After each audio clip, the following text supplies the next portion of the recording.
and welcome to the Bullcast Podcast. I'm Katie Pickler, and with me, as always, is my wonderful co-host, Cort Winsett. Good afternoon, Katie. You assume it's afternoon. I mean, what if these people are listening to it at night? Whatever time it is, welcome, and cue that opening bell, Cam.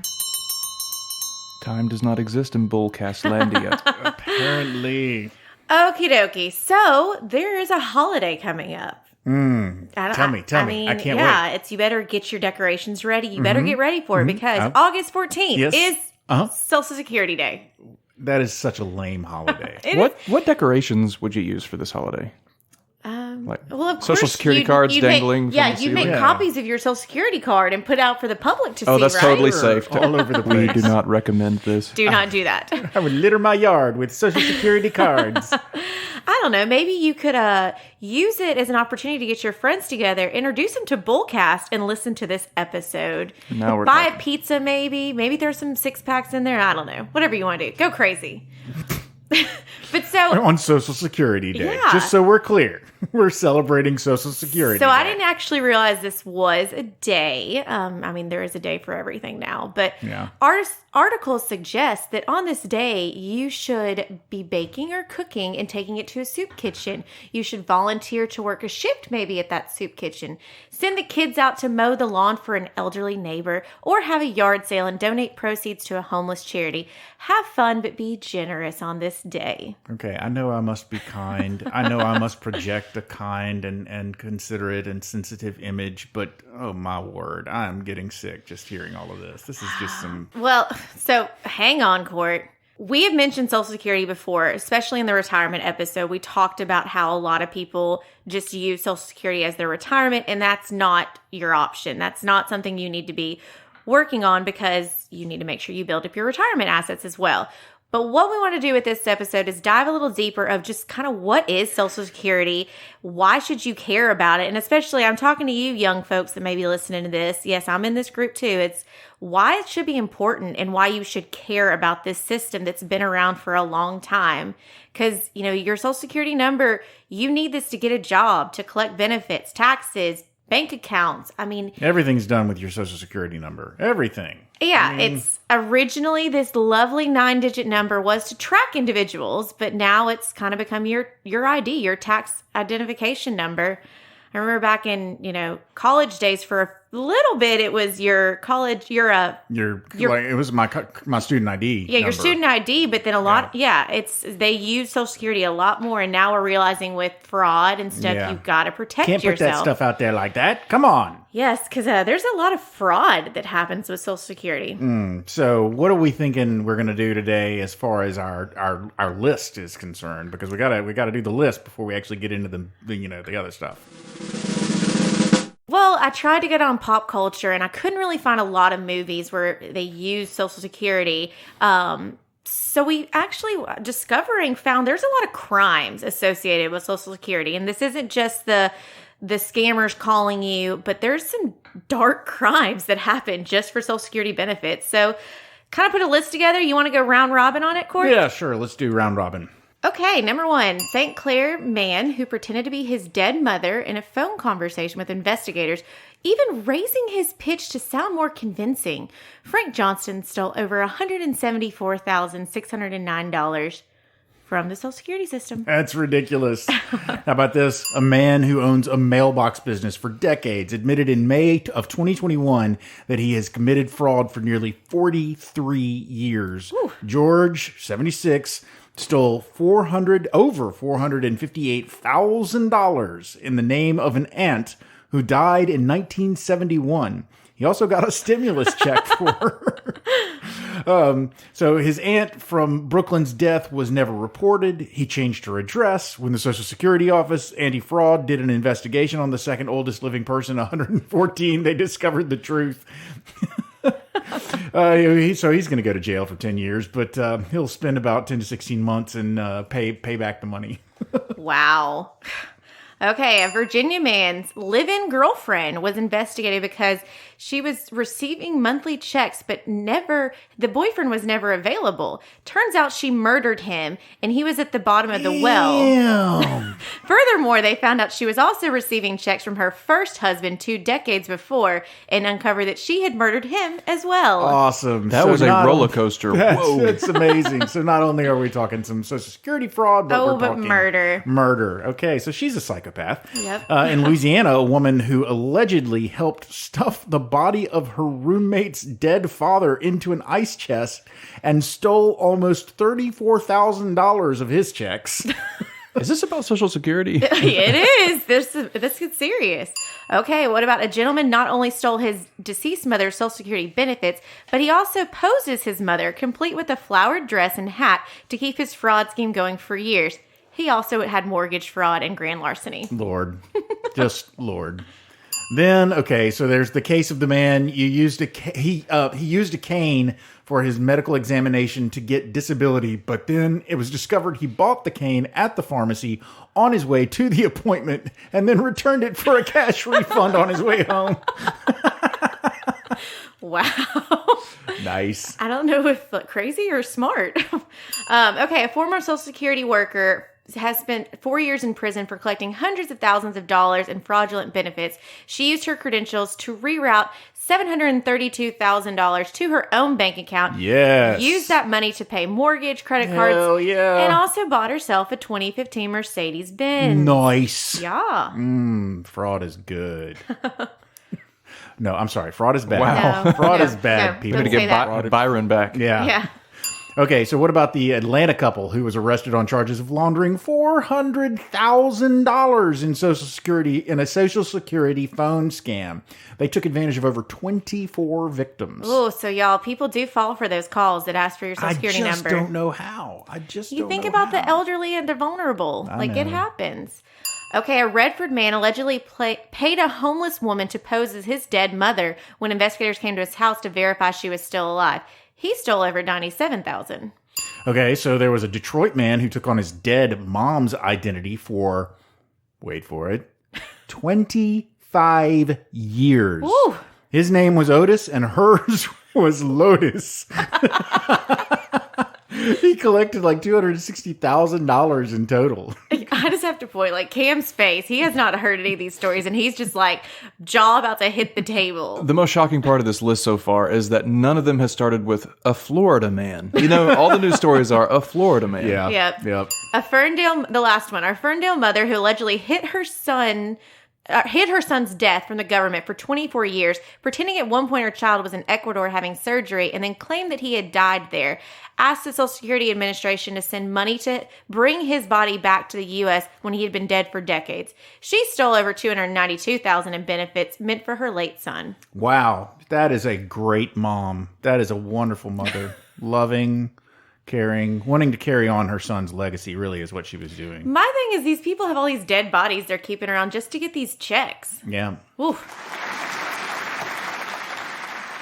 Okay, that is our list of the Social Security crimes that are out there. I feel like we're a true crime podcast now. I mean, that would be great. Oh, listen, y'all don't even know. Y'all don't even know. Court, you want to remind our listeners what kind of podcast we are? We're not true crime.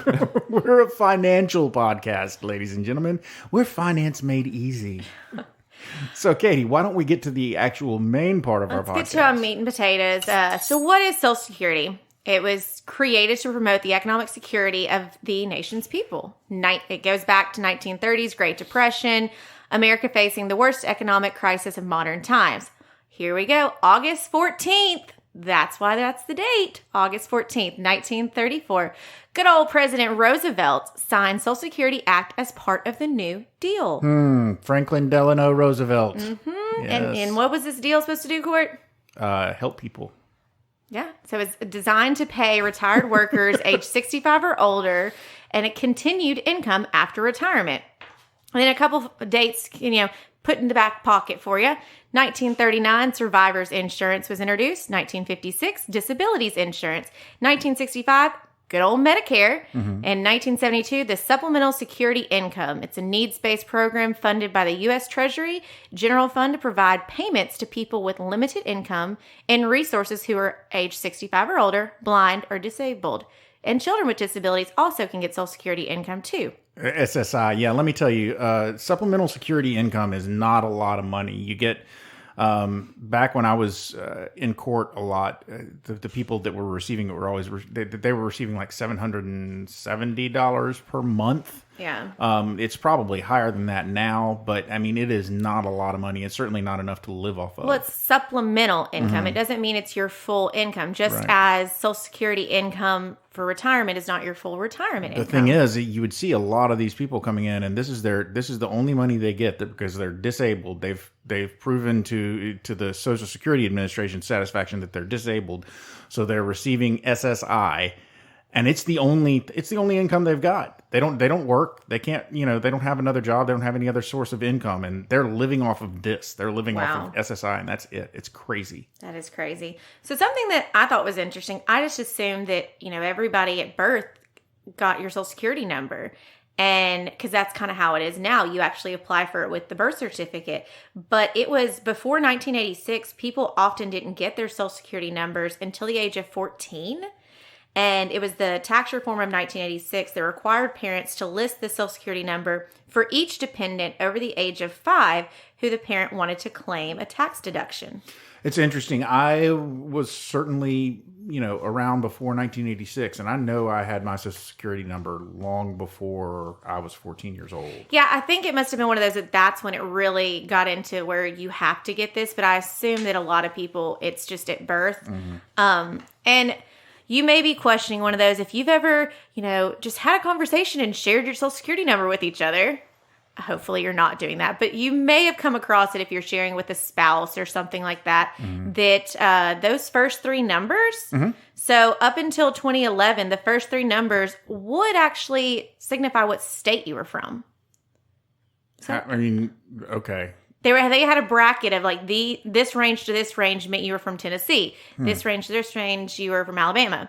But they just don't do that anymore. They don't. Well, but think about how many people are out there and how many Social Security numbers have been published or issued.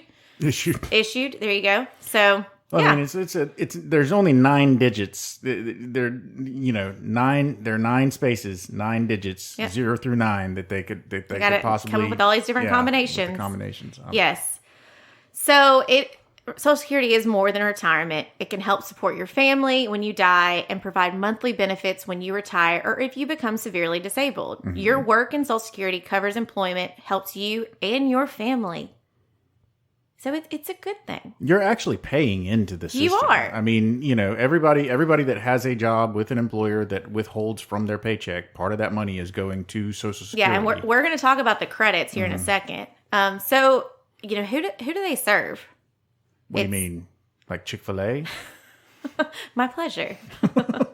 So no, it's everybody. It's serving so many people. It's the financial protection for our nation's people for over 80 years. Chances are you know someone or you yourself may be receiving some kind of benefits from the Social Security government. 1 in 5 Americans currently receive benefits. 1/3 are disabled, dependent, or survivors. 63 plus million are beneficiaries. Over 47 million are retired workers. Over 10 million are disabled workers and dependents. 6 million survivors of deceased workers. This is one of the most successful anti-poverty programs in our country's history. How many anti-poverty programs have there been in our nation's history? I mean, it's a rhetorical question. I don't expect you to rattle off the answer, but I don't know. I mean, it's the most successful anti-poverty. I mean, like, how many times have we failed? Well, we don't talk about the failures. We only talk about our successes, Cort, okay? Okay. So their motto is, support, service, and security. And it's, that's actually on their website. You see these 3 words. Just so we're clear, we're not doing a commercial for the Social Security I know I sound a little commercially. Yeah. I'm sorry. We're getting into some other stuff. Don't worry. Okay. But, support with you through life's journey. Service, putting you in control where you have access to this and can, figure out what your benefits would be. And security, protecting you. Okay. So, Court, this sounds like a you section, the structure of Social Security Administration. Why does it sound like a me section? I don't know, because you like talking about the hierarchy and the org chart and all of that. Oh, you're not wrong. That's what's so sad about it. Okay, so it's the Social Security Administration is headed by a commissioner. It has a staff of almost 6,000 employees. Its main office is located in Baltimore, Maryland. So it's just outside Washington, D.C. And it's got 10 regional offices, 6 processing centers, and approximately 1,230 field offices. So most of your cities, most of your major cities have a Social Security Administration field office, and that's where you would go to check about benefits and so on and so forth. Okay. So the average Joe who, we're not talking about disability. We're not going to get into every nitty-gritty thing because every case is different. But the average Joe, when can you draw? You can begin receiving benefits at age 62, but your payments will be greater if you wait until full retirement age. FRA. Full retirement age. And that's that random number you may hear a lot of people go, oh, well, it's currently 66 years and 2 months. But I mean, there is a specific of what is your full retirement age. And it's something that, it's gradually going to be changing over time. It's, 66 years and 2 months, but gradually rising to, getting closer to 67. And another way that you can be drawing is if you are eligible for survivor benefits or disability insurance, then that's something that you can be collecting prior to this 62 or full retirement age. Okay, Court, you already talked about this a little bit, but you're allowed to have the floor, and let's talk about the credits and the working and how you are paying into this. Okay, so for retirement, to actually receive retirement benefits, you have to have worked a certain amount of time and put in money from your paycheck for a certain period of time. And for every paycheck and every period of time that you've been working, actively employed and paying into the system, you get credits, and you build up those credits, and you, depending on the number of credits that you have for having worked and having paid into the system, that will determine A, your eligibility to actually receive benefits, and B, how much benefits you will receive. Yes. So for retirement benefits, you need to work at least 10 years. The credits, you can earn up to 4 credits per year, and you need to qualify for full benefits, you need 40 credits total. There are different thresholds for retirement than there are for disability. Because obviously, I mean, one of the things that you've got to consider is disability is put in place for people who are injured and therefore can no longer work. Yeah. And if you've been paying into the system, but you haven't necessarily been, doing it for 40 credits worth, but you got injured before you could reach that max, then, they may cut you some slack. Yeah. And there's a lot of times that people don't realize that they are getting credits, and we have to tell them, oh no, that counted as credits. But there's some people who aren't getting credits that are working active jobs. Whoa, what? Yeah. So there's certain government jobs and then self-employed individuals. They are not paying into Social Security. And so they're not building their credits. But what about the self-employment tax? That's different.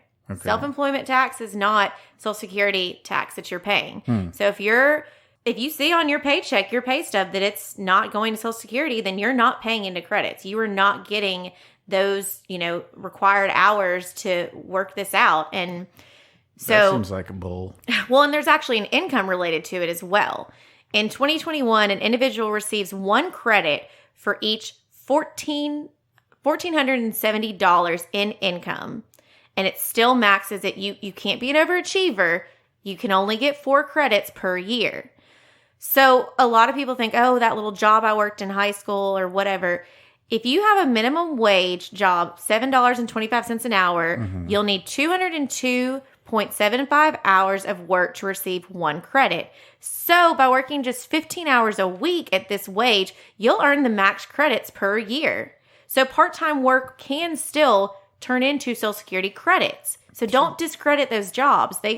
they get some credit. Yeah, you don't have to work full time. You don't have to be a salaried employee making, $90,000 a year to get your credits, or $30,000 a year to get your credits. It's the time that you put in. If you're getting paid and they're withholding and paying in, then you're getting your points. Yeah, and that's where a lot of times with the financial planning aspect, we keep that in mind of making sure if somebody's trying to decide what amount they're going to work, if they have the luxury to go part-time, we make sure we keep in mind, okay, well, do we need to keep building up your credits? Okay. What do you need to be working in order to do this? Yeah. So what about this, though? I'm in my late 40s. I really don't see me making it to 62.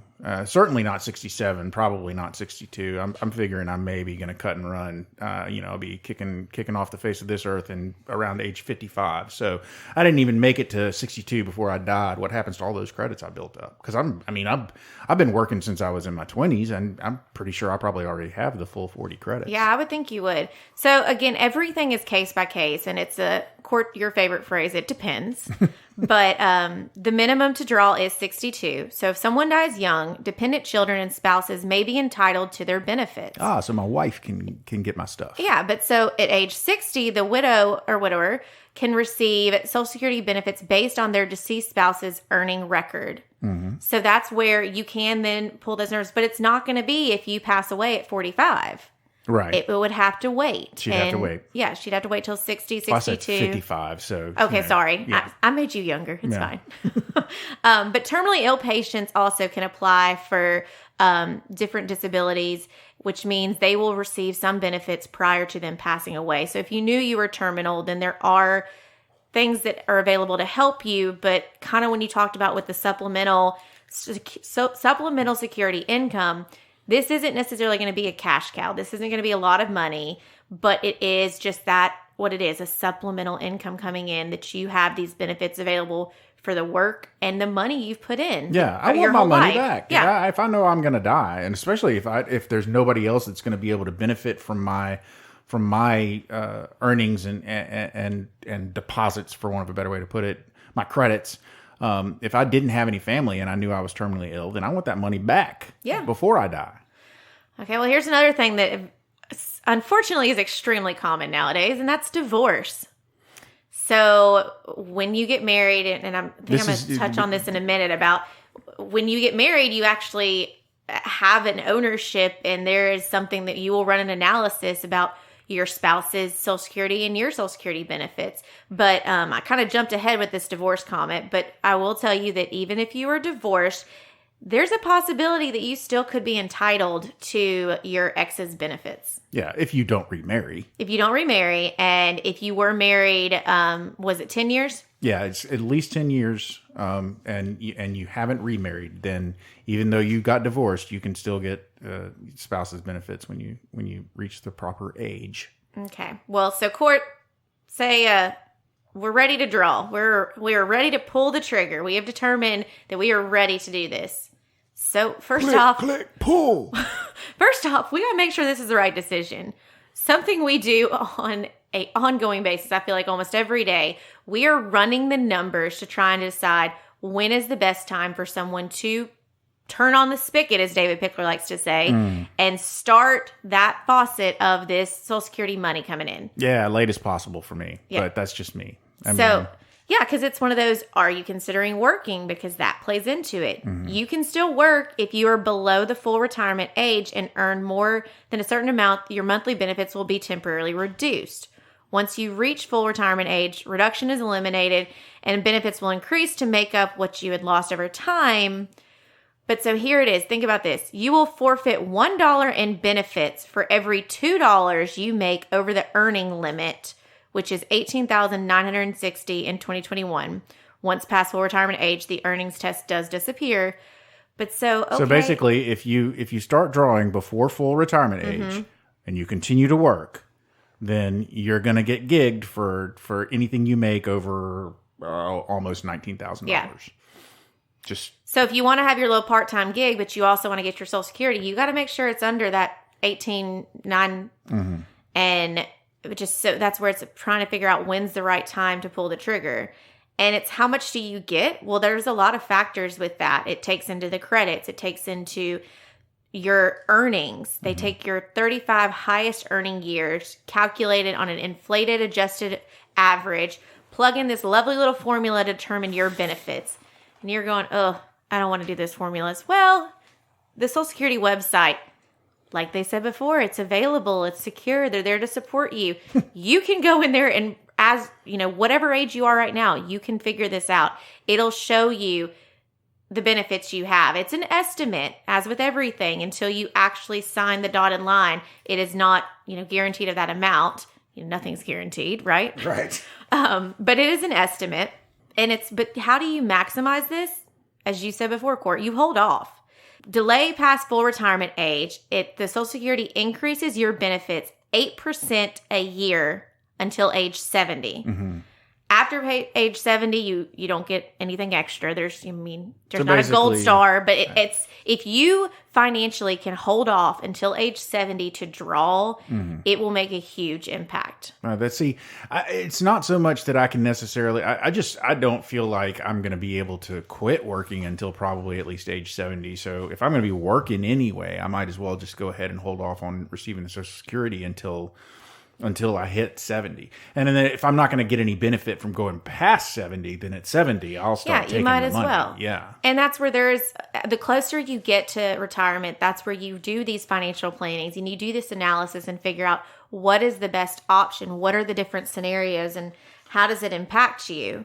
But, Social Security is going to take into consideration the cost of living adjustments, and they're going to keep up with that for the dollar amount you're getting. But, I talked about divorce, but I probably should go backwards. And, the past couple episodes, we talked about marriage and, merging your finances. Well, Social Security is part of that. Oh, yeah, absolutely. You get some money just for being married to a person. Really? Where's my check? I want a check. Well, tell us about the spousal benefits, Cort. Okay, so it's really, I'll simplify it, oversimplify it possibly, and then then we can get into a little bit more detail. But basically, if you're married to someone and they've been a higher earner than you, and they're entitled to higher Social Security benefits than you are, then you can take half of their benefit. So if they're entitled to $2,000 in benefits per month, then you could get $1,000. And if you, so does that mean that I take their money from them? No. Okay. They'll still get their benefit. Okay, good. Furthermore, if you were, like, say, for instance, you were only going to be entitled to Social Security benefits of like $500, but if you take your spousal benefit, then you get $1,000. Obviously, you're better off. You get a pay raise. Yeah, there you go. Yeah. So when you start talking about when am I going to start drawing on my Social Security benefits? When you talk about that, you need to talk about it not just in the context of how old are you and, when is your retirement age, but also how old is your spouse? When is your spouse's retirement age? How much benefit are they going to receive when they retire? Who is going to receive the better payoff? And so you have to time it all properly so that you make sure that you're maximizing the benefits that you can get. Yeah, this is not just one of those that you just kind of get a whim and go, oh, okay, I'm going to sign up today. Like, take a second. Have a conversation. If you've got a financial advisor you can talk to, have them run the analysis and figure out what is going to be your best option for you as a couple overall. What's the best thing to do? Yeah. And so, like, for instance, say you're, one of the things is you do have to be a certain age. So say you're a little bit younger than your spouse, and your spouse has reached full retirement age, and they're the ones that are the high earner, and they've hit 67, and they want to start drawing. And you're like, oh, but I'm not 67 yet. You can start drawing as spousal benefit as long as you've reached the age of 62. But keep in mind that there are penalties for taking prior to your full retirement age, even if it's the spousal benefit. You can get penalized. I said you receive 50% of your spouse's benefit, but it could be that if you take at age 62, you could actually receive a lower percentage of your spouse's benefit than you would have had you waited. So you can receive benefits, you just can't necessarily receive the full amount. And always keep in mind, again, if your personal benefit is higher than what you would receive as a spousal benefit, they're going to pay you your retirement benefit, your actual retirement benefit. They're not, whichever one is higher is the one you get, basically. Yeah, and so that's what it depends. There's a lot of scenarios with it, and that's why you've got to take the time before you pull the trigger on this to make sure you've run the numbers and you figured out what is the best for you and for your spouse. Now, this next thing, I feel gypped about this. I know. This is bad. Taxes. Ugh. Yeah. I mean, so you've been paying into this system your whole life. You finally get to retirement age at like 67, 68, 70, whatever age it is you start drawing. You're going to draw this money out, and then the government's like, oh, we're going to tax you on that. Yes, you will have to pay taxes on your benefits. That's not fair. I'm sorry to give you that news. They lost their tax-free status in 1984. Which is so uncool. Yeah, that's not cool at all. It doesn't take a lot of income for Uncle Sam to come a-knocking. He's got his hands open. He's ready for that money. And the state you live in might also charge you. So we're ouch. So again, greedy all over the place. That is where you go take the time and talk to somebody and figure out what is your financial implications. What are you actually going to be bringing home, and then how much of that is going to be taxes, and what state you live in. It's not as simple as, yay, I've hit this full retirement age, I'm going to get this paycheck now. Womp, womp, womp. Yeah. It's a great thing, but you've got to look at the fine print. It's one of my favorite little bits it's just a tiny little bit. They don't even make that big of a deal out of it. But in the movie Armageddon, when Bruce Willis's crew, they're talking with the government about whether or not they're going to help, and they go like, okay, we want this, and we want this, and we want this, and we don't want to pay taxes. Taxes ever again. You're like, and that's a boat I can get on right there. Oh, that is. I mean, if they got that deal, that is sweet. Oh yeah. I mean, they should. They saved the world. They did save the actual planet. They did. The whole planet. Okay, so we've kind of given you some nitty gritty, some details and stuff. Obviously, there is so much more in depth to it, and it is a case by case. It depends. But I did want to talk a little bit about some of the myths about Social Security. There is a lot out there, but two I really wanted to touch on was Social Security is a Ponzi scheme. It's not. It's not a Ponzi scheme. It's not like all these ones that are out there. It is transparent. It is something that can, your future generations are doing contributions to help support you. It has been around for 80 years. If it was a Ponzi scheme, it would not have been around for 80 years. So, but I'm not getting my money back when I'm getting money from my kids or from their kids. Yeah, exactly. It is everyone's kind of paying it forward, I guess. Isn't that a Ponzi scheme? I'm teasing. Cort, come on. Get off the show. Okay, I lied. There's actually a couple myths I'm going to do. Okay. So it won't be around. That's a concern. I think a lot of younger people sure are like. They've been telling us that for like the last 15 years. It's not going to be around. Listen to politicians. Well, so if you truly want to save for yourself, it helps to consider how much of a nest egg you would need to match the protection you get from Social Security. You could buy an annuity to provide monthly income under certain circumstances, but what would it cost? Suppose you were trying to equal the average Social Security retirement worker benefit, which is around $1,500 a month in 2020. You would need hundreds of thousands of dollars to purchase a survivor annuity that matched the benefit starting at age 66 and protected for inflation. A higher paying annuity meant to equal the Social Security family max for top earners, around more than $4,500 a month, would cost nearly $1 million. Annuity price tags vary as interest rates change. Also, insurance companies charge different amounts, so you can't find one lasting dollar figure. So, see, when you think about Social Security and the benefit you're receiving, you hear something like $1,500 a month or $2,000 a month, and you think to yourself, wow, that's really not a lot of money. Yeah. That's a ridiculously small amount that I certainly can't live off of, or whatever it is you're thinking. But it doesn't occur to you necessarily exactly how much you have to have invested to generate that kind of income. To have that coming off of it. Yeah. And that once you sign up, you're getting this check every month. Mm-hmm. Because that is something that, again, the little commercial cue here on their website. It's like, we're on time. We're going to get it to you. We're going to be there for you. So it's you don't have to think about it. Yes, it's a little amount of money, but it's that solid, stable, guaranteed income coming in. Yeah, but Social Security is going to run out of money. Oh, yeah. I mean, it's not going to be around. It's going to run out of money. Why should I care? Because those are the main ones I hear all the time. Social Security can pay full benefits up until 2035, and it can continue to pay about 80% of benefits thereafter, according to the program's trustees. So this gap is caused by the fact that a relatively smaller number of workers will be supporting a relatively higher number of retirees. It's those boomers, man. It's those boomers. Yes, the large number of baby boomers retiring combined with the smaller number of individuals paying into this system through the payroll tax has caused Social Security benefits to surpass the amount of payroll taxes coming in.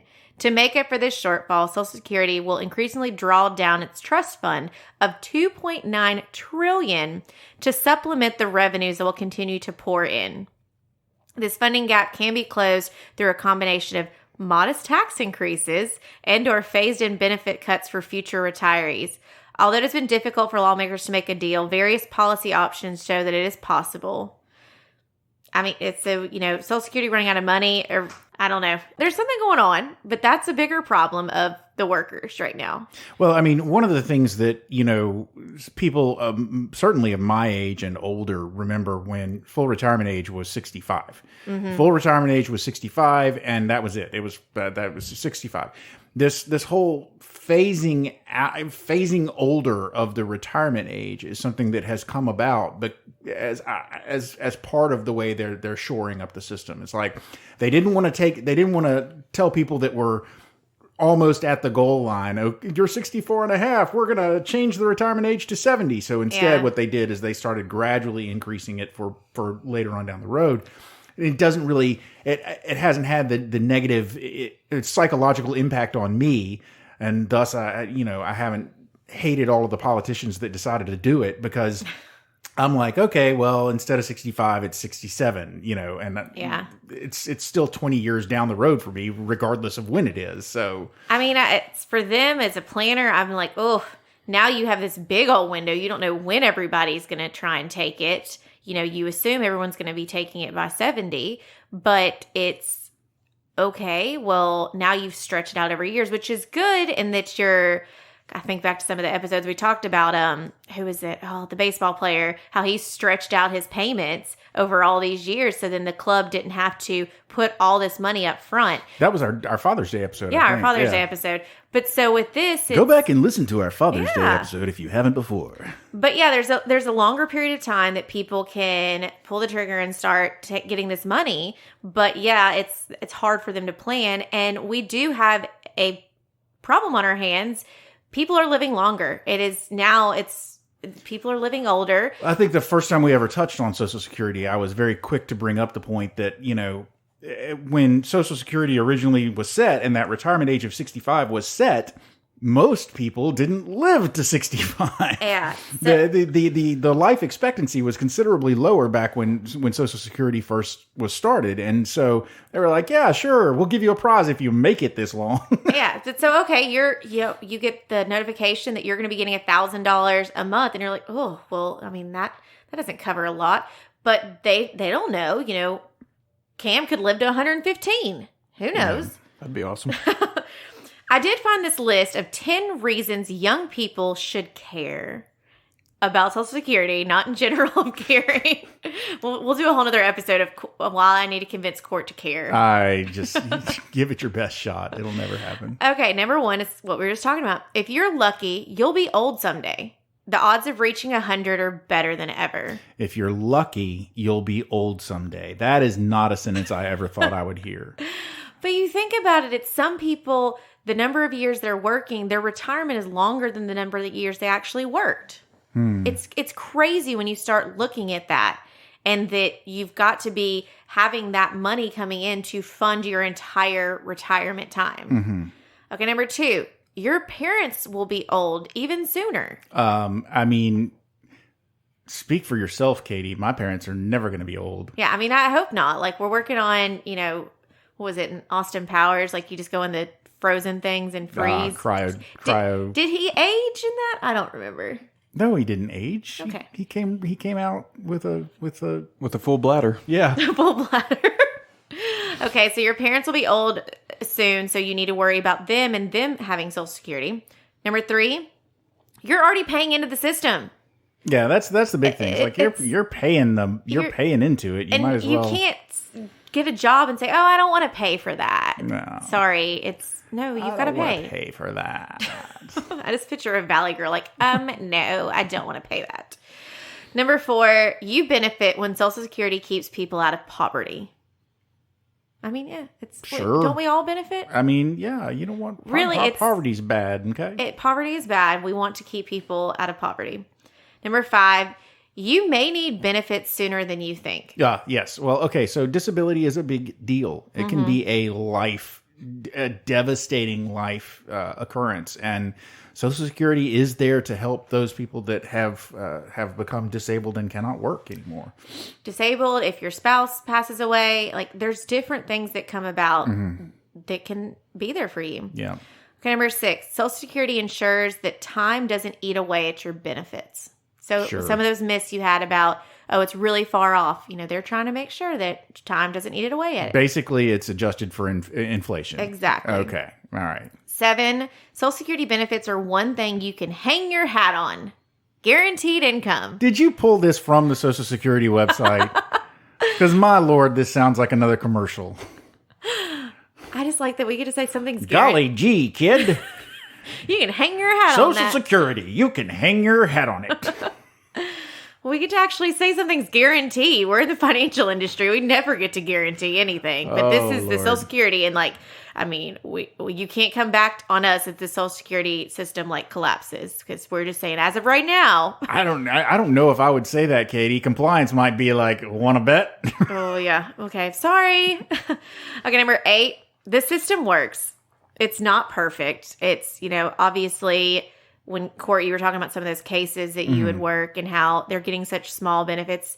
Yes, it's not perfect. It does not replace the economic engine of the person who has been disabled now or who's passed away or something, but it helps a little bit. Yeah. It's better than nothing. So it works. It's just not perfect. And I think a lot of people, especially in society right now, have such high expectations and expect so much that this is kind of a blow when you think about, oh, I'm only getting a little bit, but it's something. Well, I mean, just think about it this way. Let's say your salary is, let's say your take home is $4,000 a month, and you're working until you're age 67, and you're living off of that $4,000 a month. And let's say optimistically you're putting some of that away in savings and you're investing some of it, so you actually have a retirement fund, as we have encouraged you to do. But still, a good chunk of that money is going toward your monthly, yearly living expenses, and then you're going to go from that to, what did we say the average Social Security benefit was? It's around like $1,500. $1,500. Yeah. So let's say you're a little bit above average because you've been earning close to $50,000 a year, a little bit over $50,000 a year, for however many years, the past 20 years or whatever.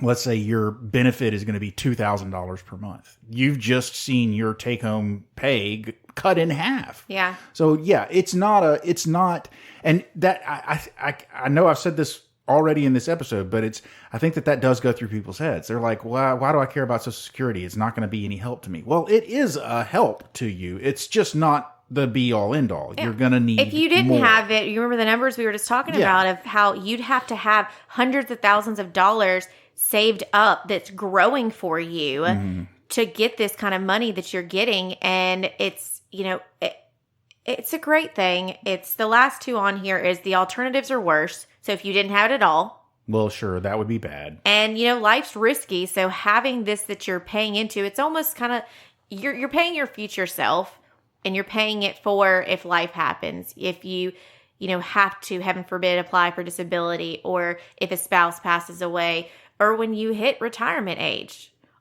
I mean, or if you pass away and your kids need the benefits. There's different things of how you have to look outside of the now and look at the future. Now see here, kids. Listen to your Aunt Perky Pickler as she talks to you about the Social Security Administration and how wonderful it is. You sound like a 1950s commercial. I'm going to pop up with my rockabilly hair and bright red lipstick and be like, okay, let's talk about Social Security. Oh, Lord. We've talked enough about Social Security for one day, I think, Katie. Why don't we wrap this thing up and give people our bullseyes? Katie, what is your bullseye? I'm Katie now. I'm not Perky Pickler. Perky Pickler.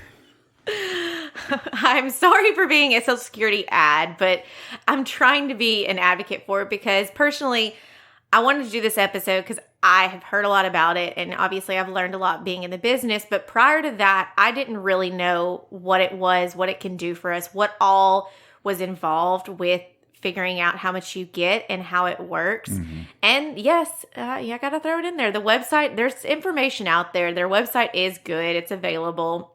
But one of the things to keep in mind is the protection that the Social Security offers survivors and disabled breadwinners can be a lifeline for families for all ages. They help households stay afloat financially at times of grave crisis, and it really is a foundation they needed for the economic plan for the long haul. And it's one of those, if you didn't have this opportunity, think of how much money you would have to be saving to have that guaranteed check coming in each month. Yeah, so that's a good bullseye. Bullseye. As a former attorney who worked in an area where I saw a lot of disabled people, people who were relying on Social Security, I can say that it has a place in society. It is overall, the net is positive, I think, for what it provides to us. And could it be done better? Possibly. Do I think the guys up on the Hill in DC are going to figure out a way to make it work better? Not likely anytime soon. So, just understand that you're paying into it and you deserve to get something back. But be sure that you talk to your planner about when is the best time for you to get it back.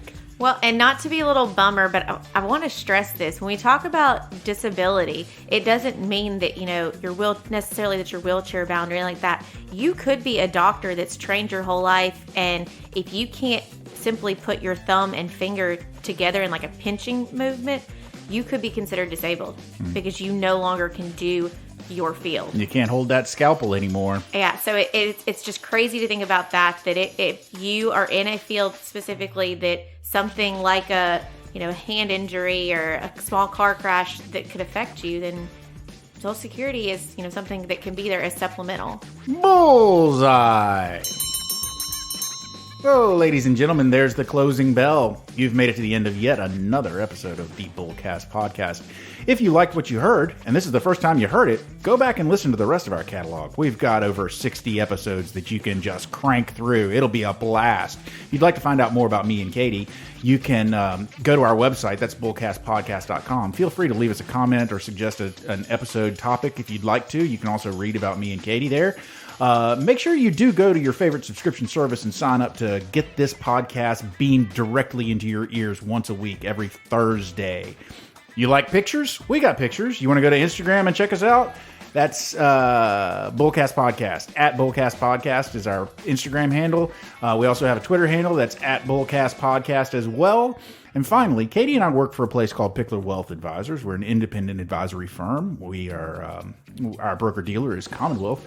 If you'd like to find out more about our firm, more about our excellent team, and more about our boss, David Pickler, please feel free to go to our website. That's picklerwealthadvisors.com. That's advisors with an O. Not an E. That's correct. Ladies and gentlemen, I have given you everything you need to go forth and be merry, including information on Social Security. From Perky Pickler.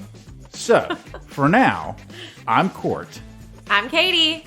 I'm Cam. And we are out.